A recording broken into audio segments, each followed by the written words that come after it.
sommes des locataires. C'est vrai. Tannés d'être mal logés. C'est vrai. Nous voulons des logements. C'est vrai. Mais des logements sociaux. C'est vrai. Ensemble. Jeudi, le 9 décembre 2010, des militants du Frappru ont occupé les bureaux du ministre Laurent Lessard à Montréal, Québec et Thetford Mines afin d'obtenir une rencontre pour parler de logement social. Voici quelques images de l'occupation de Québec. S'il y en a, ils sont pas pour nous. S'il y en a, s'il y en a, s'il y en a, ils sont chers, ils sont chers. S'il y en a, s'il y en a. Véronique Laflamme, porte-parole du Frappru. Depuis qu'il est en poste, le Frappru l'a rencontré une seule fois, c'était pas longtemps après son arrivée, mais pour faire des présentations générales. Et on se disait, bon, le ministre et son personnel va s'intéresser un petit peu aux problèmes vécus, puis essayer de comprendre qu'est-ce qui se passe, c'est quoi les enjeux au niveau du logement, c'est quoi les besoins, qu'est-ce que je peux faire en tant que ministre. Malheureusement, le temps a passé et le ministre n'a toujours rien fait et n'a toujours démontré aucun intérêt ni aucune disponibilité. Donc, il y a eu un premier budget l'an passé qui nous a inquiétés parce que dans le plan de lutte à la pauvreté, il y a un élément important qui fait partie de la lutte à la pauvreté, c'est le logement social. Et le logement social, il y avait seulement 3000 unités pour 5 ans. Alors que dans l'ancien plan de lutte, il y en avait 16 000 en 5 ans. Et que le ministre, le gouvernement de M.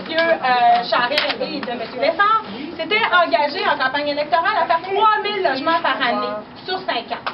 Là, on se retrouve avec non seulement 3 000 unités pour 5 ans, on ne sait pas ce qui va se passer l'année prochaine.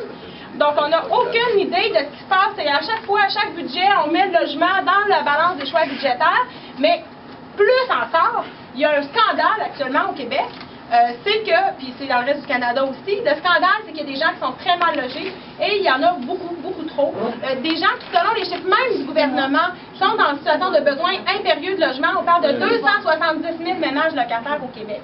Donc, ça n'a pas d'allure. Et le ministre, non seulement il fait semblant de s'intéresser à ça, mais il fait comme si ces problèmes-là n'existaient pas.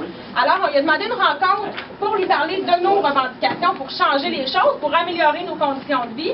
Et depuis plusieurs mois, dans le fond, il ne répond tout simplement pas aux demandes de rencontre. C'est pour ça que malheureusement, on est rendu à un stade où il faut prendre des moyens plus sérieux pour se faire entendre. Et c'est pour ça que dans les différents groupes membres du Frappru, on a décidé aujourd'hui d'aller occuper les bureaux du ministre pour obtenir un rendez-vous. Donc, on reste là. Je vous rappelle qu'à Thetford Mines, présentement, le bureau de circonscription de M. Lessard sont occupés par l'Association des locataires de Sherbrooke et qu'à Montréal, les gens sont dehors.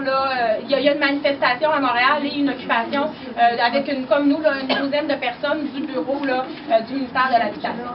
Donc, on reste là. Là, c'est vraiment notre avis de médias. Les gens qui sont partis. Pour des loyers qu'on peut payer, il faut autre chose que du privé. Des loyers qu'on peut payer, il faut autre chose que du privé. Le Frappru a mis fin aux occupations vers 11h15 après avoir obtenu confirmation d'une rencontre avec le ministre Lessard dans la semaine du 20 décembre. Il doit aussi rencontrer le ministre des Finances, Raymond Bachand, au cours des prochains jours dans le cadre de ses consultations prébudgétaires. Des loyers qu'on peut payer, il faut autre chose que du privé.